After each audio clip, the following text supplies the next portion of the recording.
So, yeah, this happened. A White House meeting today with Donald Trump, the president of the U.S., meeting the president of South Africa, Cyril Ramaphosa, who claims, that's Donald Trump, that a white genocide is targeting Afrikaner farmers in South Africa, which is sort of the meeting here. The president of South Africa asked for this meeting to sort of talk to Donald Trump because South Africa has problems. They're having issues with trade. The tariffs that are being levied on them are really, really high, and they want to deal with some issues they have because they're a very poor nation. And there is no genocide, and they want to sort of clear the air on that part. Trump actually presented videos and news articles that allege that racially motivated killings and land seizures were happening in that nation and kept referring to Africa without the South part, as in there's problems in Africa. Africa has so many good things, but there's problems in Africa, noting that he really wasn't paying much attention to the Africa itself, or South Africa specifically, just dealing with some sort of thing that popped up on social media that he's falling in line with, that falls in line with his actual worldview and his thought process. I'll let that wash over you for a second. Now, Ramaphosa refuted these claims, emphasized that the crime in South Africa is basically over everyone, predominantly black individuals, and there is no government policy targeting white farmers, specifically ones of Afrikaner or Dutch sort of descent. Now, what made this really, really interesting, despite the fact that Donald Trump pulled up this video that seemed to have no context of what was going on, to the president of South Africa asking, hey, where is that happening? I'm not sure. Well, find out, and I will go look at this place itself because I don't understand it. Now, as I said, discussing trade relations, they were overshadowed by this confrontation. Donald Trump has played this play before. Happens this famously when Vladimir Zelensky came in to sign a deal for some concessions and giving away all the cards he actually had to show up with, to be told he should say thank you, wear a suit, and he had no cards. That sort of fixed itself when the Pope died and Trump and Zelensky met outside of the funeral. But that was one of the first times that this happened. At least the president of South Africa did wear a suit. He also brought a lot of white people along with him, which I'm saying this, that might sound flippant. But the actuality was there were some golfers from South Africa and his finance minister, and also the member from a party who is not his party, who spoke very eloquently about how the South African people have come together to fight against folks like the people in the video that were spouting about we hate white folks, to go into that one. Essentially to say, hey, South Africa has its problems, but its problems are with all its people. The white Afrikaners are not being genocide. The president is here saying it's not being genocide. We golfers are here saying there's no genocide. Me, finance minister, saying no genocide. And the body language from Donald Trump, who did not interrupt and let the white people talk, as opposed to battling the black guy who's the guy in charge, they're obvious. If you don't think they're obvious, we can complain about you not having eyes. Here's the overarching issue with this meeting, if you will.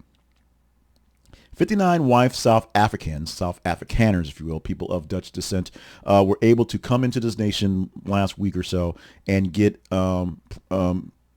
asylum.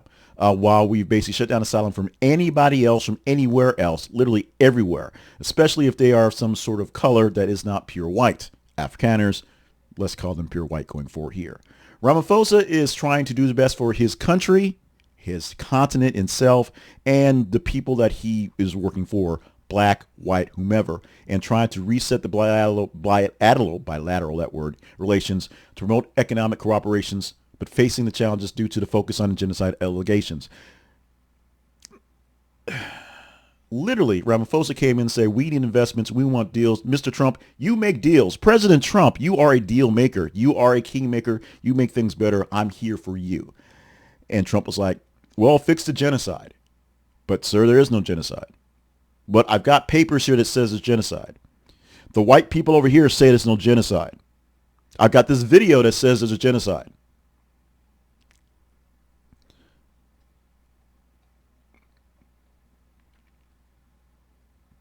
Let's just say there was criticism from various quarters around the world and right here in our United States. Senator Janine Shaheen stated that Donald Trump's rhetoric could push South Africa closer to adversaries like China and Russia. Oh yeah, there are other people out there with resources and money that could cozy up to them, because many nations in Africa are already saying, we love China, we love Xi, we love Putin, we love them, because we've pulled out and are not giving them anything going forward there. A soft diplomacy isn't really a thing Donald Trump's into. Analysts across the nation noted that the tone resembled essentially how he treats other foreign leaders who aren't named Vladimir Putin, and concerns about the impact on foreign relations is a big deal. Tense exchange was sort of modified and managed by Ramaphosa, who did his best to maintain composure. In fact, said it went very well from his side of point of view. He's saying that because he needs people to invest in South Africa, and he needs people to understand that he will put up with a lot, including a Donald Trump, to get what this nation needs. It's a dialogue. It's a conversation. It wasn't a very nice one, and at least posed to him, but it happened. Now, there are concerns the U.S. has with South Africa dealing with relations itself and the world it is, and, some of the things that South Africa actually has. I believe they have a good chunk of the rare earth that Donald Trump is looking for, and so making deals on those levels would be great, and I'm sure South Africans would love to have that happen.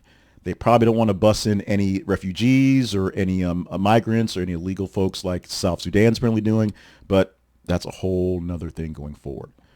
What we do know is our president of the U.S., Donald Trump, is still going to continue to be our president of the U.S. He's got 3 years and change to go forward, and he's going to do what he's going to do because there's nobody getting rid of him.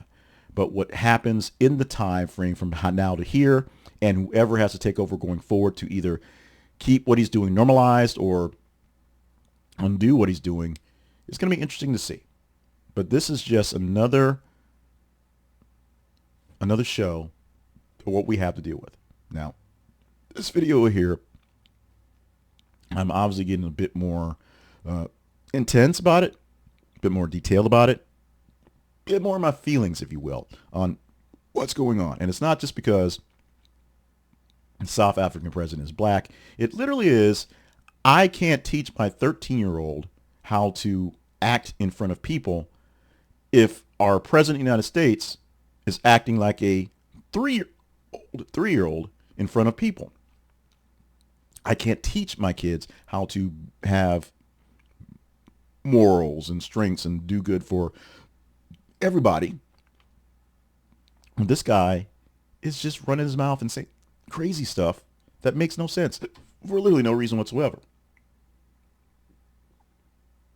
Well, I guess the reasons, but I can't fathom what they are.